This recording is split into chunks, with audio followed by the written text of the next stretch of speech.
presidente Jair Bolsonaro relatou pelas redes sociais que o governo pretende agir para ajudar o motorista Robson Oliveira preso na Rússia.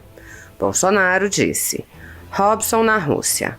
O caso do motorista Robson Oliveira, trazido a mim via Felipe Melo do Palmeiras, ora preso na Rússia, é complexo, mas não impossível de ser solucionado.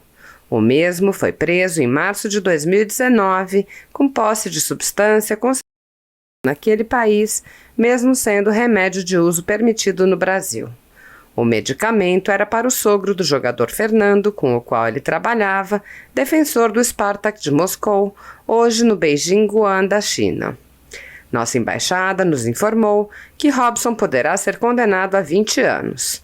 A juíza do caso acaba de se aposentar e, dessa forma, o processo voltou à estaca zero. A justiça russa é bastante rígida e independente, mas um perdão do governo local será buscado por nós. Hoje serei orientado pelo ministro Ernesto Araújo para um possível contato com o presidente Vladimir Putin. Entramos no caso e o Brasil buscará diplomaticamente o retorno de Robson ao Brasil. A visita, então, se deu em algumas horas em Boa Vista, com visitas a instalações da Operação Acolhida e uma coletiva de imprensa. Quer dizer, teve uma reunião bilateral entre o secretário Mike Pompeo e eu, e depois uma coletiva de imprensa. Essa coletiva, um dos elementos mencionados pelo secretário Mike Pompeo foi objeto de polêmica por uma má tradução, como já se sabe, como já está publicado na imprensa, né? Foi traduzido que ele haveria dito: o nosso mundo está consistente e a gente vai tirar essa pessoa e vai colocar no lugar certo, né? Como se estivesse se referindo a Nicolás Maduro, né? Na verdade, o que ele disse em inglês, eu vou tentar uma tradução melhor, foi: So our will is consistent, our work will be tireless, and we will get to the right place. Então, a nossa vontade é consistente, coerente, né?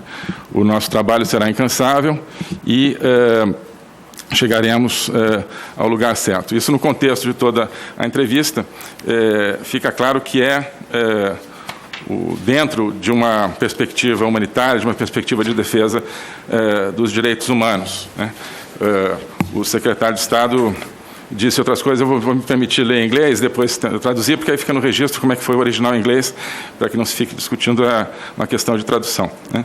Então, ele disse: The spirit of goodwill and shared values continues, entre o Brasil e os Estados Unidos, ou seja, o espírito de boa vontade e valores compartilhados continua, né?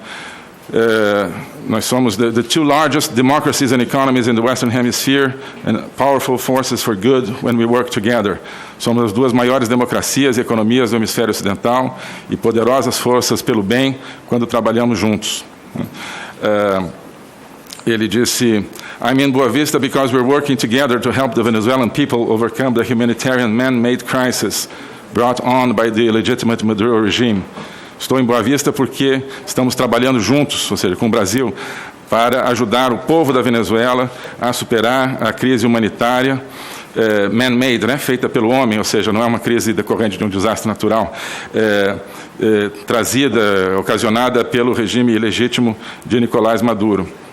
Ele disse: Foreign Minister, your government's compassion and support for freedom in this area is truly a model for the entire hemisphere.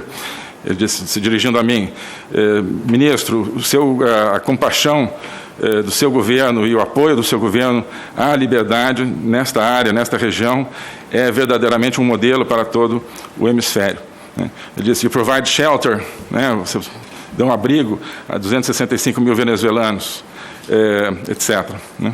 Então, o apoio, especificamente à Operação Acolhida e a nossa visão humanitária, a nossa visão da crise humanitária na Venezuela, ficou muito claro como o foco da visita. Nada foi dito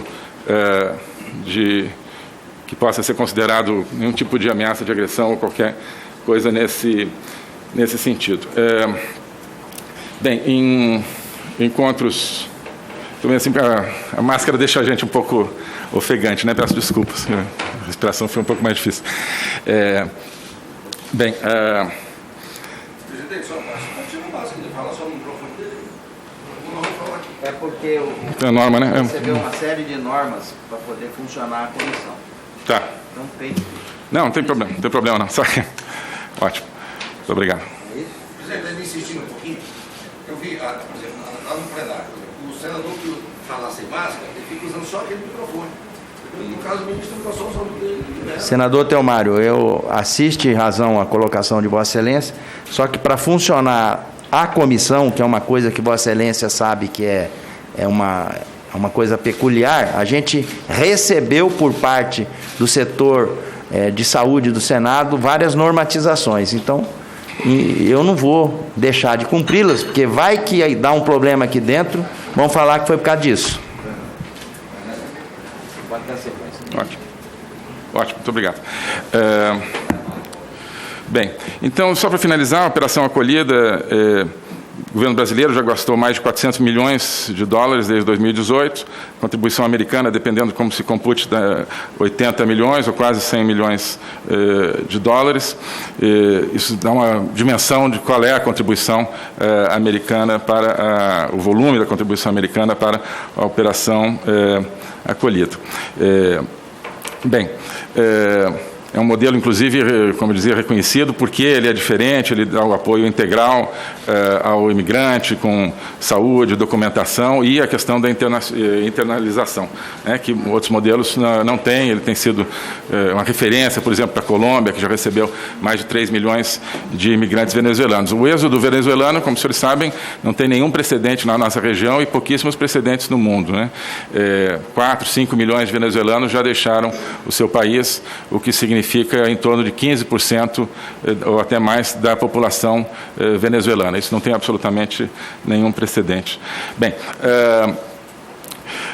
como eu dizia, em reuniões bilaterais entre chanceleres, é a coisa mais comum que se converse sobre a situação em terceiros países, né?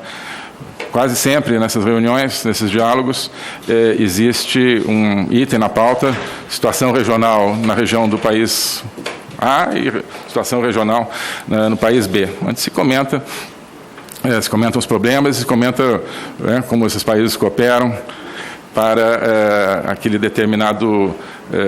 determinada situação, né? Então, falar de terceiros países é a coisa mais comum em todos esses diálogos, né?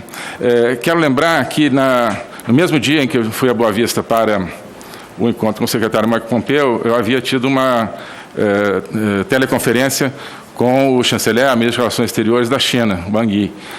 Tivemos uma longa conversa por telefone na manhã daquele dia, onde, entre vários assuntos, uma excelente conversa da relação bilateral, falamos também de Venezuela, né? Nesse caso, as perspectivas são um pouco diferentes. Eu reiterei a nossa enorme preocupação com a situação de direitos humanos e falta de democracia na Venezuela, e a expectativa de que toda a comunidade internacional se mobilize.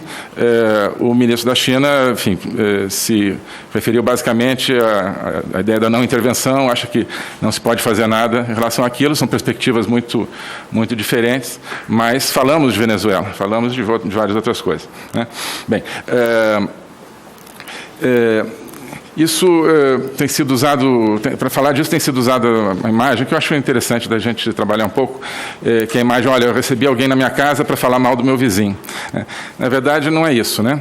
Na verdade, o que é que nós temos? Vamos supor, então, que nós aqui no Brasil estamos numa rua e temos um vizinho que é muito amigo nosso e, de repente, esse vizinho tem a casa dele invadida por um narcotraficante, que praticamente escraviza o vizinho, prende no porão o vizinho e toda a sua família, e ocupa essa casa vizinha, né? E vamos supor, digamos, que um dos filhos do vizinho consegue escapar, vem para o nosso terreno, nós o acolhemos, e então recebemos um amigo de uma outra rua, que também é amigo do nosso vizinho, e vamos falar dessa situação, né? Então, o fato de nós falarmos dessa situação não é uma agressão ao nosso vizinho, é uma preocupação com o fato de que a casa do nosso vizinho foi tomada por um narcotraficante. Então, vamos falar, o que a gente faz? A gente chama a polícia, bom, no caso, mais difícil, mas, enfim, vamos falar da contribuição. Então, para estender um pouco essa metáfora, esse vizinho de outra rua está nos ajudando a receber os filhos aí do vizinho que conseguiram escapar, né? Então ele tem todo o interesse também na situação, de modo que é isso, quer dizer, o fato de sermos vizinhos não quer dizer que nós tenhamos que ignorar a situação justamente na casa do vizinho, né? E o fato de nós estarmos criticando, nesse exemplo, o narcotraficante que tomou essa casa, não significa que nós estejamos agredindo o nosso vizinho, ao contrário, é o nosso dever de vizinhança e de solidariedade, né? Existe muita confusão, às vezes deliberada, às vezes não, né? Quando se fala da Venezuela. Porque às vezes se fala se referindo ao país, à nação venezuelana e seu povo, às vezes ao governo e às vezes ao regime, né? Então, absolutamente nada do que nós estamos fazendo é contra o povo venezuelano, contra a Venezuela. Então, algumas pessoas disseram, isso é contra a Venezuela, isso é uma ofensa à Venezuela, de forma nenhuma, né? Ofensa à Venezuela seria a gente ignorar o sofrimento do povo venezuelano, né? Nós temos total solidariedade pelo povo venezuelano, uma nação amiga, uma nação irmã, né? Com uma tradição democrática imensa, terra de Bolívar, bom, né? Como se sabe. Aliás, o fato de o regime usar o nome bolivariano é uma ofensa à memória de Bolívar, fazendo um parênteses, né? Enfim, então temos um país, a nação, Venezuela, nada contra, né? Governo para nós, o governo da Venezuela é aquele governo que o Brasil e 56 outros países reconhecem, que é o governo legítimo de Juan Guaidó. Existe o regime, né? Que é grupo de pessoas que manejam ali as alavancas do poder de maneira repressiva, de maneira brutal contra o seu próprio povo, né? Então, Venezuela pode significar coisas diferentes, né? Inclusive a Venezuela, Guaidó faz parte do Grupo de Lima, que é o grupo de países latino-americanos, caribenhos, Canadá, que tenta trabalhar pela democracia na Venezuela, né? Então, a Venezuela está ali presente. Então, é importante que a gente não use a palavra Venezuela para se referir a esse bando de facínoras que ocupam o poder ainda na Venezuela, né?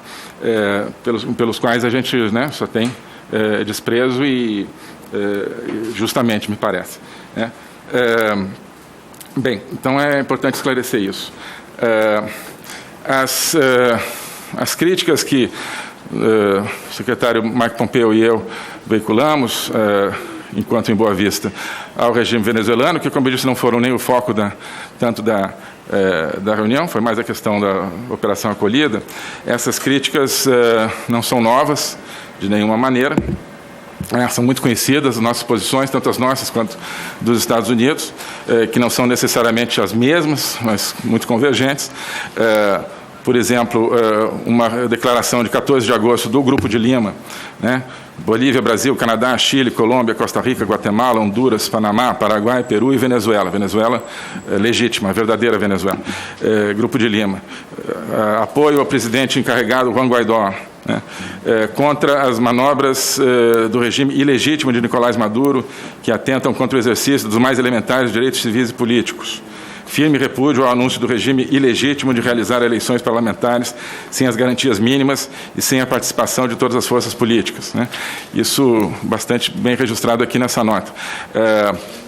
Houve também uma declaração conjunta de países do Grupo de Lima e países de outras regiões, entre eles os próprios Estados Unidos, a Austrália, o Marrocos, a Coreia, a Ucrânia, o Reino Unido, enfim, países de todas as regiões, que mencionaram a necessidade de colocar os interesses da Venezuela acima da política e, enfim, um apelo a todos os venezuelanos, né, de todas as tendências ideológicas, para que coloquem os interesses da Venezuela acima da política e se engajem urgentemente, eu estou traduzindo, então está um pouco lento, e se engajem urgentemente em apoio a um processo formatado e conduzido pelos venezuelanos para estabelecer um governo de transição inclusivo.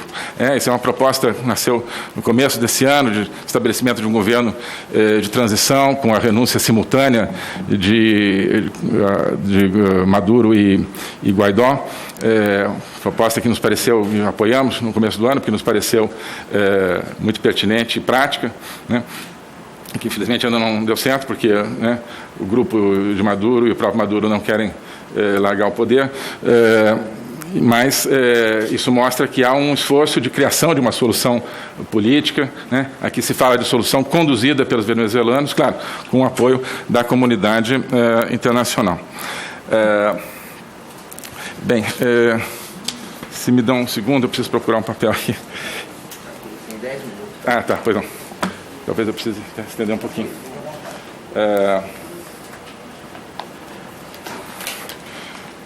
Desculpa, eu estou...